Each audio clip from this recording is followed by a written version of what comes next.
Welcome back to my channel. My name is Maggie. Today we are going to do my October monthly budget together. So if you've never seen a budget video from me before, hi, welcome. I'm glad you're here. And if you are a returning viewer, welcome back. Before we dive in, had to share this. Look how cool this ring is. This is my grandfather's high school graduation ring. 1948. How cool is that? I didn't realize that I had this, and then I tried it on and it fit. So it's added to the rotation. I just think that is so cool. Anyway, let's go ahead and actually talk about the budget now, outside of my cool new ring. I mean, old but new to me ring. I always like to start with my planner. I use the Golden Coil planner, and one of the things I customize in it is having a second monthly spread just for my finances. So I have one monthly spread for me to track like my, normal calendar, but I like to have one just for finances. And the lighting is going to be in and out. It wants to storm, so we'll see how this goes. I might have to brighten this up in editing somehow. Okay, October. Let's talk about October. So all of my bills are pretty much the same. I don't have a lot of variance there. The biggest thing to note is actually at the bottom here. So my boyfriend and I are going to Miami Beach. I am so excited. He has work down there, and then we're taking a couple days just to ourselves for a vacation. When he has work travel, his flights are already paid for to get there and come home. So it's kind of a way that we like to hack the system. He also travels quite a bit, so we have a lot of miles and hotel points to make our vacations, at least the accommodations and getting there, pretty cheap. So really grateful for that and so excited to go later in the month. So that's the biggest thing that is kind of impacting the rest of my budget a little bit. So my bills will come out like normal. I am budgeting $800 for vacation. So this is not including, the hotel, because we've already taken care of that with points and everything. So $800. I did have to spend $11.20 on my flight. I used miles for my flight, but I just had to pay some taxes and fees or whatever. So that is coming out of the $800, but that'll leave me with $788.80, which should be plenty fine for, eating out and drinks and whatever else we want to do. So because I am going to be gone for a week, my groceries are going to be brought back just a little bit. So instead of grocery shopping on this Monday like I normally do, I'm skipping the week. So that's going to lower my overall grocery spending as well. But outside of Miami, everything else looks pretty good. It's at the end of the month, so I'll just have some time to kind of, enjoy daydreaming of it before I get there. So that's all I have here on my calendar. Let's dive into the actual numbers next.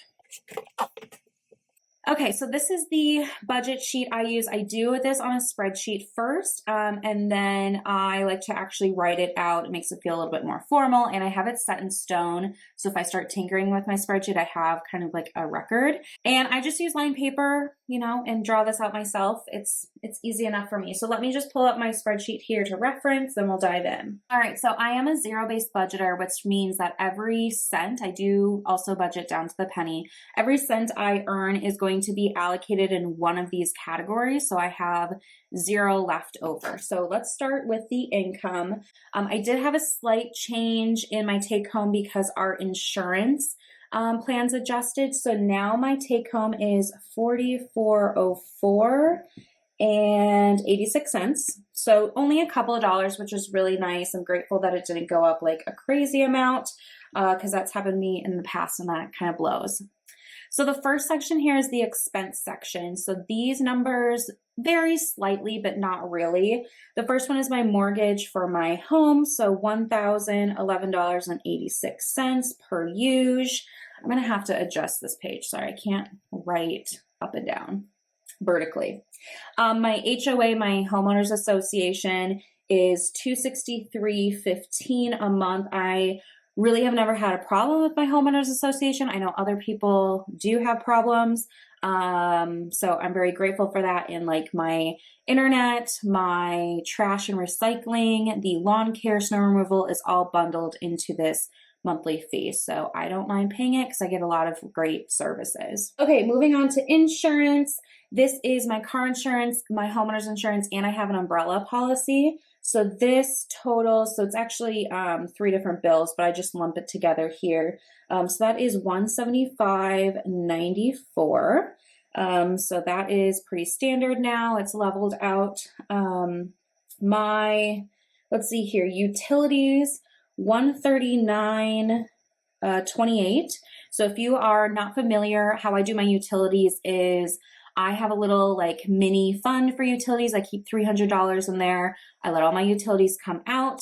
And then what I do is for my October budget, I looked at September and how much was coming out of this little fund in September. And that's what I'm refilling it with in my October budget.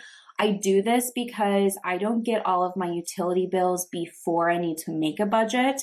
And I was just getting very frustrated that I would guess or, be too like under my gas, so that it just always screwed up my budget. And this really works for me because I'm essentially like repaying myself from last month. And it just, I don't know, it's worked out really well for me. I know some of you have tried it. So if you have, let me know how that's going down below. My phone, this one always fluctuates in the change a little bit. So it's $85.92 this month.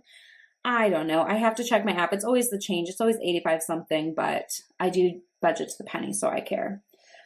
Subscriptions is $43.59. The subscriptions that we have are Netflix, Amazon Prime, and Spotify. So that's where we get a lot of our entertainment, music from Spotify, and then movies and whatnot through Netflix and Prime. Groceries. So since we're going to be in Miami for that week, I'm going to make my grocery budget this month $450 instead of $550. I think that should be just fine. And I'm also going to be trying to kind of like use up, what's in the fridge and the fresh things we have before we go to Miami, because we're going to be gone for a week and I don't want anything to just sit there, So I think that'll work well. Gas is my usual $60 a month. I work from home and live in a small town. Like, to go to the grocery store and the post office and like back home is maybe a mile. So it's really, I just don't go through a lot of gas. So that should be fine for me. That's my normal amount. And then spending money, I give myself $500 a month for spending money. This is eating out. It's, if I want to buy any clothes, it's just whatever entertainment costs I want to have. So all in all, the expense section is usually my most expensive section of my budget. This is coming to $27.29.74 this month. So that gives me a remainder of $16.75.12. So this is what I need to still allocate as I go down further into my budget.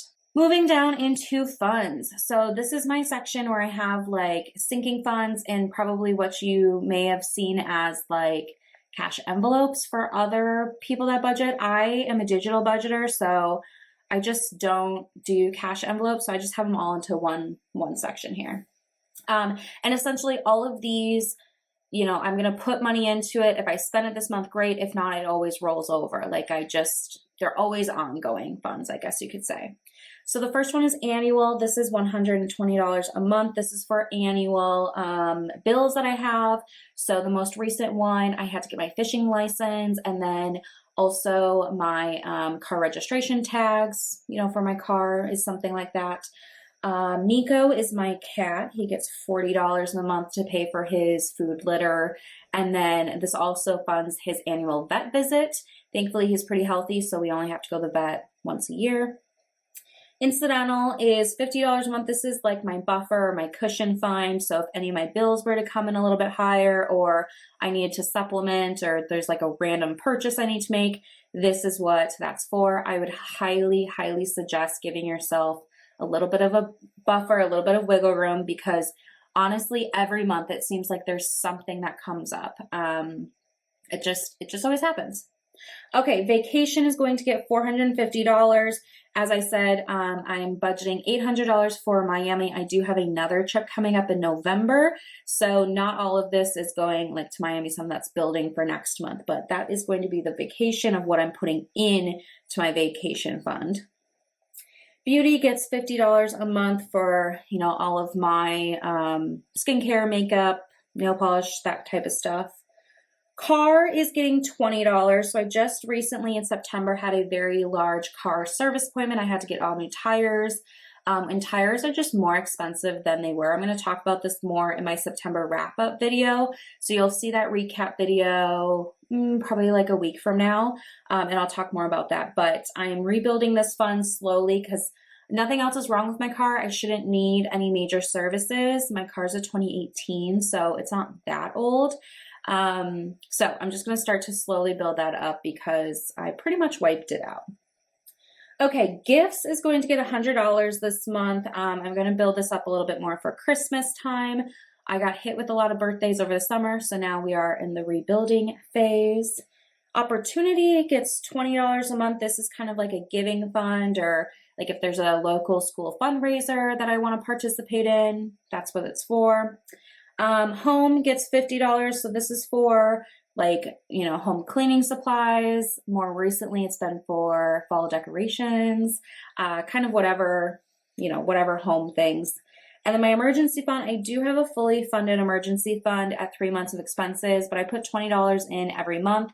I firmly believe that even though you have 3 months of expenses, in 6 months, your total expenses could change. You know, it could be that you have higher bills or a new bill or something like that. So I just like to contribute $20 every month, kind of forever, so that it helps kind of adjust as my, you know, 3 months of expenses adjust over time too. Because I think that, you know, just the cost of living is obviously increasing and inflation is real. So over time, you may just need more money.